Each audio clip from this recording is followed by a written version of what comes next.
第二节，主力资金观察走势所遵循的原则。一、趋势的动力来自供求关系的不平衡，也就是供求关系原则。二、趋势形成之前需要准备过程，也就是因果关系原则。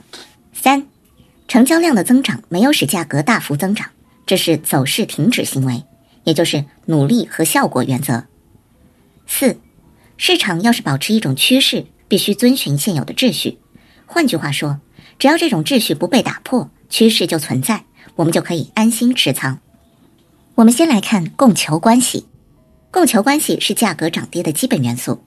我们在观察市场时，要不断地衡量供求关系的变化。比如已经买入，那么接下来市场的供求关系变化将决定立刻离场或者继续持有。离场也就是供求关系秩序已经否定了你的判断，而持有呢，则是供求关系秩序支持你的判断。第二，因果关系主要用来判断趋势反转。熟练的使用因果关系，可以避免盲目抄底，并使我们在趋势起飞之前的最低风险位置介入市场。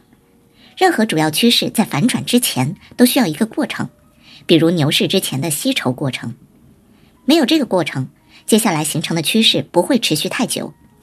比如大众交易者喜欢抄底，他们在熊市中的第一个反弹就会买入，结果是被套或者被震仓出局。